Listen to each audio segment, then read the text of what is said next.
m'entendre, hein. Notre sujet, c'est quel est le droit de regard de l'Europe sur l'Afrique? C'est-à-dire, est-ce qu'il n'y a pas un continent eurafricain, quelque part, qui a sa cohérence? En compte, il y aurait trois continents. Il y aurait le continent américain, le continent eurafricain et le continent asiatico-australien. Oui, le genre d'extension, en fait. Oui. Donc, est-ce que l'Afrique peut exister sans l'Europe? Est-ce que l'Europe a intérêt à reprendre le contrôle de l'Afrique? À reconstituer son empire, en fin de compte, si les États africains sont incapables de maîtriser leur démographie, leur écologie, etc., et leur politique. C'est-à-dire que le continent africain resterait stipendiaire de l'Europe et du reste du monde, en fait.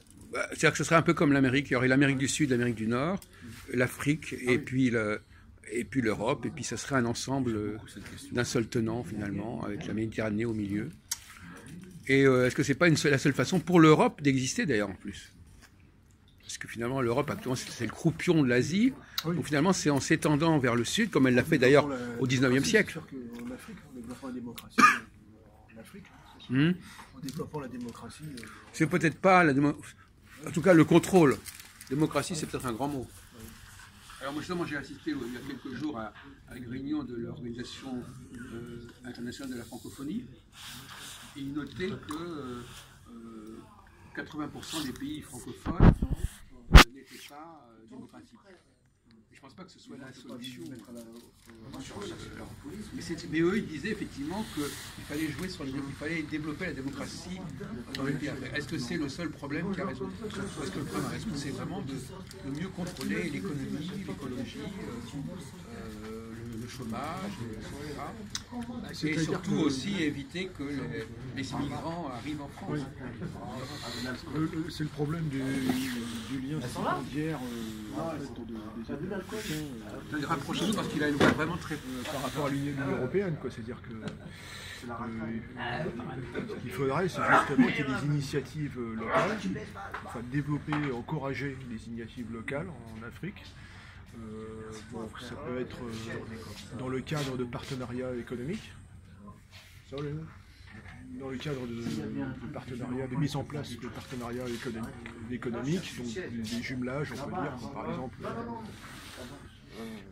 des communes, enfin bon, il y aurait en fait vraiment à parts égales, c'est-à-dire il y avait, je crois, il y avait un bouquin comme ça, c'était dans les années 70, on parlait déjà à l'époque de puissance tricontinentale. Oui. À l'époque de Castro, justement, de Fidel Castro, il avait imaginé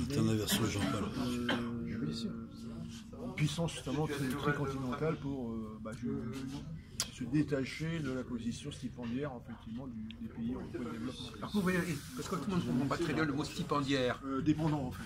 Voilà, parce que c'est intéressant comme mot. Oui, justement. Alors Jean-Paul, donne-nous ton avis sur le sujet. Néocolonialisme, est-ce qu'il faut repenser le néocolonialisme?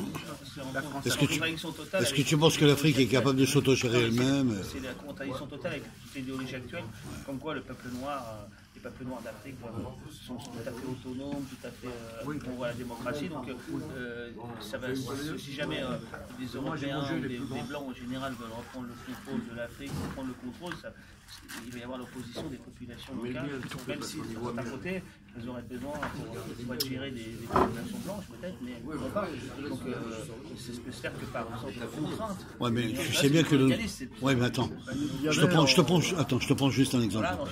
Tu sais qu'en Afrique, par exemple, ils sont incapables d'autogérer. Ça va bien passer.